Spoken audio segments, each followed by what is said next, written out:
Good morning dear student, welcome to मल्टीका ITI में आपका स्वागत है। मैं मोहम्मद बिलाल। आज हम लोग धातुएं चैप्टर जो है कंप्लीट कर चुके हैं। मेटल के बारे में हम लोग पिछला 7-8 क्लास से डिस्कस करते हुए आ रहे हैं। ठीक है, इसका 8 लगभग पार्ट भी बन चुकी है। आज हम लोग पढ़ेंगे इसका ऑब्जेक्टिव क्वेश्चन। ठीक है, कुछ ऑब्जेक्टिव क्वेश्चन पढ़ेंगे जिससे हमारी क्लियर हो जाएगी कि जो हम लोग पढ़े उसके बारे में कुछ जानकारी है कि नहीं। ठीक है, तो पहला क्या है? पहला निम्न में से कौन सी धातु विद्युत की अच्छी चालक है? ठीक है, ये 4 ऑप्शन दिया हुआ है। पीतल है, जिंक है, कॉपर है, एल्युमिनियम। ठीक है, इसमें से हम लोग को छापना है कौन सी इसमें अच्छी है। ठीक है, ऐसे बोलेगा सबसे अच्छी, तो सबसे अच्छी तो हमारी होती है सिल्वर, जो इसका ऑप्शन में ही नहीं दिया हुआ। ठीक है, पहला क्या किया था? सिल्वर, जो हमारा ऑप्शन में ही नहीं दिया हुआ। फिर दूसरा नंबर पर हम लोग जब मेटल के बारे में पढ़ रहे थे तब दूसरा मेटल सबसे बढ़िया कौन सी थी? वो हमारी कॉपर थी। ठीक है, ये हमारी कॉपर जो है, ये हमारी कॉपर आ जाएगी।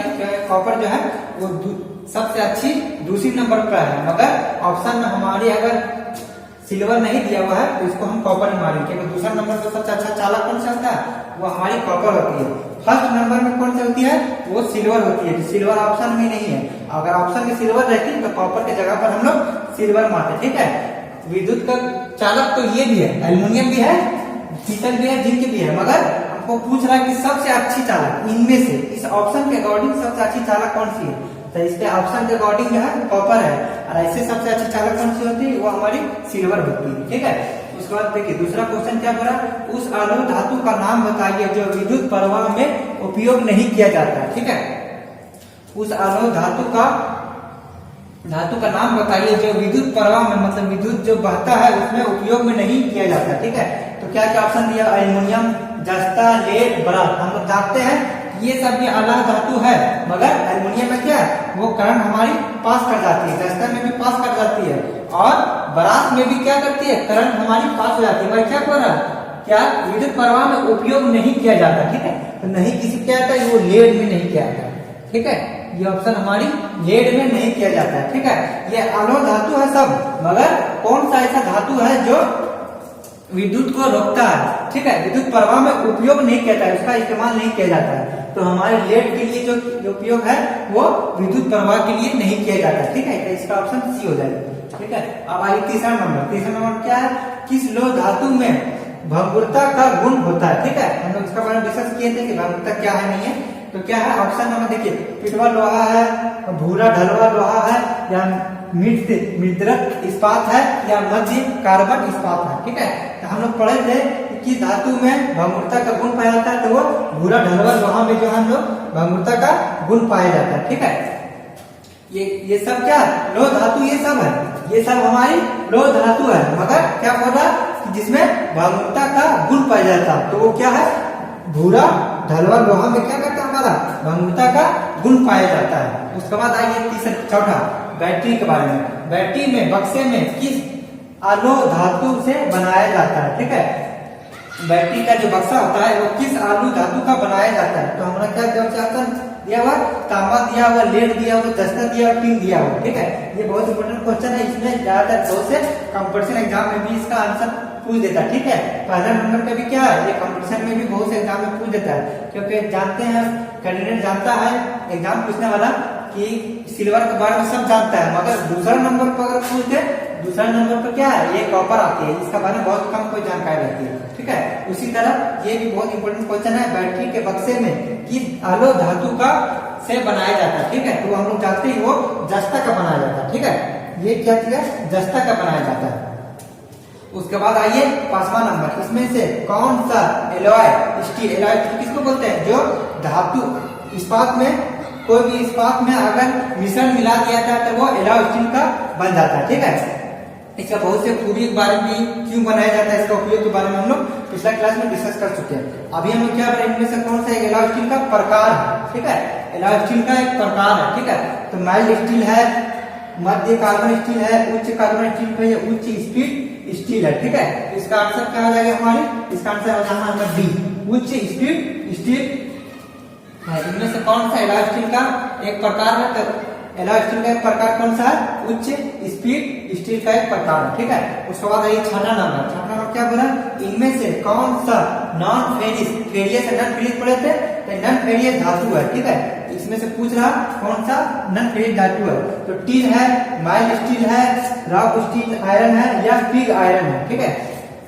तो हम लोग नॉन फेरियस धातु किसको कहता है? उसको हम लोग टीन को कहते हैं, ठीक है। ये नॉन फेरियस धातु है, ठीक है, नॉन फेरियस धातु है। ये सब क्या है? ये सब फेरियस धातु आ गया। ये क्या है? ये नॉन फेरियस धातु है। उसके बाद हम लोग नेक्स्ट चलेंगे, ठीक है। पहला इसलिए इसको जो है बढ़िया से आप लोग पढ़ लीजिएगा। क्या है? इनमें से कौन सी धातु विद्युत की अच्छी चालक है? तो सबसे अच्छी चालक के बारे में क्या जानते हैं? सबसे अच्छी चालक हमारी सिल्वर होती है, ठीक है। ऑप्शन में दिया हुआ है, तो ऑप्शन अगर नहीं दिया हुआ है इसका हम लोग कॉपर मार देते हैं, ठीक है। ऑप्शन में अगर नहीं दिया हुआ है तो हम लोग कॉपर मार देंगे। अगर यही इस क्वेश्चन के जगह पर एक और होता है कि दूसरी नंबर पर सबसे अच्छी चालक कौन है, तो सिल्वर और कॉपर दोनों रहेगा, तो हम लोग को कॉपर में मारना है, ठीक है। क्योंकि फर्स्ट नंबर पर सिल्वर है, सिल्वर का तो ऑप्शन ही नहीं दिया हुआ, इसलिए सिल्वर का छोड़ दिए। मगर अगर ऑप्शन में दे क्वेश्चन में दे देता हमारा कि दूसरी नंबर पर सबसे अच्छी चालक कौन है, तो यहाँ पर अगर सिल्वर भी रहता तो हम किसमें मारते? कॉपर में मारते, क्योंकि दूसरा नंबर पर सबसे बढ़िया चालक हमारी कॉपर होती है। उसी प्रकार दूसरा क्वेश्चन दिया हुआ, उस अलोह धातु का नाम बताइए जो विद्युत प्रवाह में उपयोग नहीं किया था, ठीक है। अलोह धातु सब है, मगर विद्युत के प्रवाह में जो रुकावट डालता है उसका प्रवाह के लिए नहीं किया था, उसको रोकने के लिए किया था, तो वो हमारे लेड है। बाकी ये तीनों क्या है? एल्युमिनियम, जस्ता, ब्रास, ये क्या है? ये विद्युत का चालक, आराम से करंट को पास करने देती है। हमारा लेड ऐसा अलोह धातु है जो करंट को रोकने की क्षमता रखती है, ठीक है। उसका तीसरा नंबर है किस लोह धातु में भंगुरता का गुण पाया जाता है, तो हम लोग पढ़े थे कि भूरा, घरवा, लोहा के बारे में क्या इसका गुण जो क्या भंगुरता का गुण पाया जाता है। उसका बैटरी के बक्से में किस अलोह धातु का इस्तेमाल किया जाता है, तो वो जस्ता के बारे में इस्तेमाल किया जाता है, ठीक है। इसके बारे में याद रखिएगा। इसमें से कौन से, नेक्स्ट क्वेश्चन क्या, इसमें से कौन सा एलॉय स्टील का प्रकार है, ठीक है। एलॉय स्टील का प्रकार कौन है? तो उच्च हाई स्टील जो है वो हमारी एलॉय स्टील का एक प्रकार है। फिर नेक्स्ट क्वेश्चन क्या, इनमें से कौन सा नॉन फेरियस धातु है, ठीक है। नॉन फेरियस धातु कौन सा है? टीन है। बाकी ये सब क्या है? ये सब हमारा फेरियस धातु में आ जाती है। उसके बाद नेक्स्ट चलते हैं।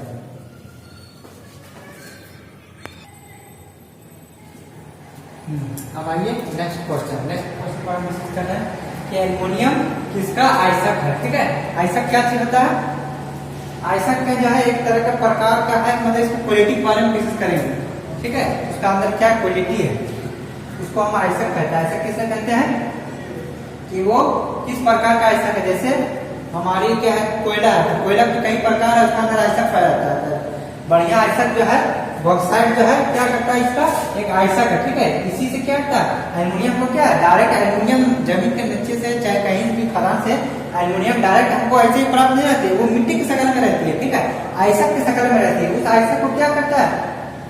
उसे फैक्ट्री में ले जा करके उसको एल्युमिनियम तैयार किया जाता है। तो बॉक्साइट क्या है? वो एल्युमिनियम का आयस्क है, ठीक है। जैसे हेमाटाइट, हेमाटाइट क्या था?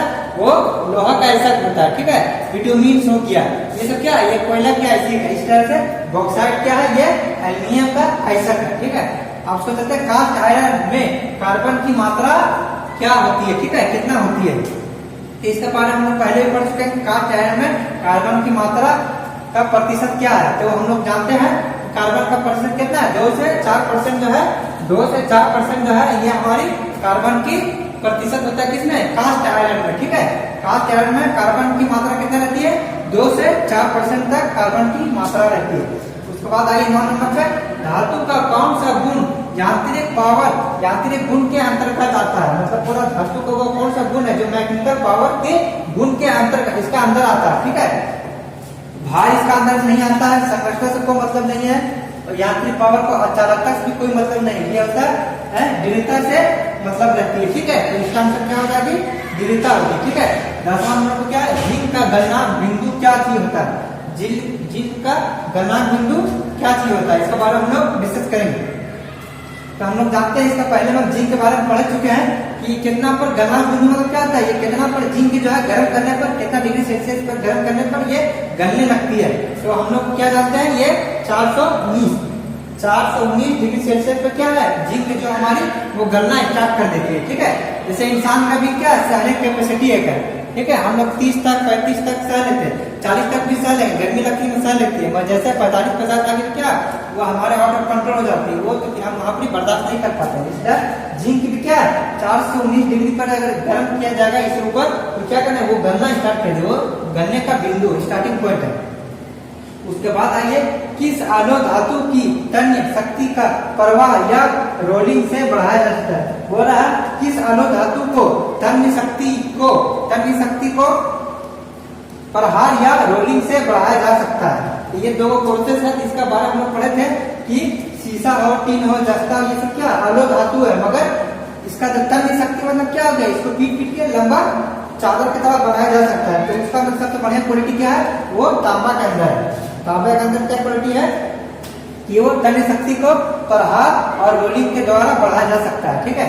उसके बाद आइए 12 नंबर के एल्यूमिनियम का गलनांक बिंदु क्या है। जिस तरीके से हम लोग पढ़े थे ना, जिंक का गलनांक बिंदु क्या होता है, इसी तरह एल्यूमिनियम भी कितना डिग्री सेल्सियस पर गर्म करे कि वो गलना स्टार्ट कर दे। तो इसका क्या होता है, ये होता है 660 डिग्री सेल्सियस पर क्या होता है, ये हमारा गलना स्टार्ट कर देती है। यहाँ तक इससे नीचे तक क्या है, इसका कैपेसिटी एक दिशा लेता है। उसके बाद जैसे ही 660 डिग्री सेल्सियस पर आएंगे तो एल्यूमिनियम क्या हो जाएगी, हमारी गलने लगेगी, ठीक है। इस तरह से लोहा का गलनांक बिंदु है, सबका अपना एक अलग अलग कैपेसिटी है सहने का, जिस तरीके से सह सकते हैं। तो हम लोग जो है एल्यूमिनियम में गलनांक बिंदु कहता है वो 660 डिग्री सेल्सियस पर है, ठीक है। फिर से डिस्कस कर लीजिए कि आयसक क्या चीज होता है। आयसक एक तरह का ज्यादा एक छोटा पार्ट होता है जिसके द्वारा हम लोग जो है एल्यूमिनियम को बनाया जाता है, ठीक है। तो बॉक्साइट क्या है, एक आयसक है। ये किसका आयसक है, एल्यूमिनियम का आयसक है। ये एग्जाम में भी हम लोग को पूछ देता है कि एल्यूमिनियम किसका ऑक्साइड है। ये बाइसाइड का भी 3-4 प्रकार होता है, ये बॉक्साइट जो है सबसे अच्छा प्रकार की है। अगर ये आयसक रहेगा तो एल्यूमिनियम सबसे अच्छा एल्यूमिनियम निकलेगा, ठीक है। जैसे बिटुमिन्स हो गया है, हेमाटाइट हो गया। हेमाटाइट क्या है, ये लोहा के लिए सबसे अच्छा आयसक है हेमाटाइट। बिटुमिन्स कोयला के लिए हो जाती है। इस तरह प्रकार बॉक्साइट किसका है, एल्यूमिनियम का एक आयसक है, ठीक है। तो हम लोग बॉक्साइट में टिक मार दीजिए, ठीक है। तो सब कार्बन में कार्बन की मात्रा कितनी होती है, तो हम लोग पहले क्लास में पढ़ चुके हैं। इसका मात्रा जो है 2 से 4% तक कार्बन की मात्रा होती है, किसमें, कार्बन आयरन में। नेक्स्ट पढ़ रहे थे, धातु का कौन सा गुण यांत्रिक गुण के अंतर्गत आता है, मतलब मैकेनिकल पावर के गुण का आता है। तो भाग से जो है यांत्रिक पावर का कोई मतलब नहीं है, ठीक है। संरचना मतलब क्या, बनावट, कंस्ट्रक्शन, इससे क्या भी कोई मतलब नहीं। चलकता मतलब क्या कहता है, वो रोक रहा है, करंट को पास करवा दे रहा है, इसका मैकेनिकल पावर से कोई इफेक्ट नहीं पड़ता। हाँ, इसका दृढ़ता से इसका प्रभाव पड़ता है, ये इसका गुण के मैकेनिकल पावर गुण के अंतर्गत आती है, दृढ़ता। उसके बाद नेक्स्ट है जिंक का गलनांक बिंदु क्या होता है। तो ये सब तो पिछले क्लास में हम डिस्कस कर चुके हैं। नेक्स्ट क्लास में इसका कि 419 डिग्री सेल्सियस पर क्या होता है, इसका जिंक का गलनांक बिंदु होता है। नेक्स्ट है, किस आलो धातु की तन्य शक्ति को प्रहार या रोलिंग से बढ़ाया जा सकता है। तन्य मतलब किसको बोला, जिसको पीट कर लंबी पतली तार बनाया जा सकता है। और आघात करनी किसको बोले थे, जिसको पीट कर पतला चादर के टाइप का चादर के टाइप का बना सकते हैं, ठीक है। तार भी बना सकते हैं, चादर भी बना सकते हैं, मगर तन्य शक्ति मतलब क्या होता है, इसको बहुत ज्यादा पतला बनाया जा सकता है। तो हमारे तांबा क्या है, ये सबके कैंपर में, ये सबके कैंपर ऐसे सब ज्यादा तन्य मेरा क्या होता है, सबसे ज्यादा तन्य मेरा सोना होती है, ठीक है। मगर इस ऑप्शन के अकॉर्डिंग हमको तांबा को मानना होगा, क्योंकि इसको आराम से पतला तार हम लोग निकाल सकते हैं आराम से। उसके बाद नेक्स्ट क्वेश्चन है 12 नंबर पर, एल्यूमिनियम का गलनांक बिंदु क्या चीज होता है। तो हम लोग इससे पिछले क्लास में डिस्कस कर चुके हैं कि एल्यूमिनियम का गलनांक बिंदु कितना होता है, 660 डिग्री सेल्सियस पर होती है, ठीक है। इसमें कुछ भी कंफ्यूजन हो तो हमको कमेंट में जरूर कमेंट कीजिए कि ये प्रॉब्लम को समझ में नहीं आया। एक ऑब्जेक्टिव क्वेश्चन है, इसको सबको समझ में आना चाहिए, इसमें कोई तरह की दिक्कत नहीं होगा। उसके बाद फिर नेक्स्ट क्लास में हम लोग नेक्स्ट टॉपिक पढ़े जाएंगे। चाहे अगर देखेंगे कि इसमें से आप कोई इंपॉर्टेंट क्वेश्चन है जो प्रीवियस ईयर में पूछा गया, तो वो सब क्वेश्चन के बारे में हम लोग डिस्कस करेंगे। Thank you very much.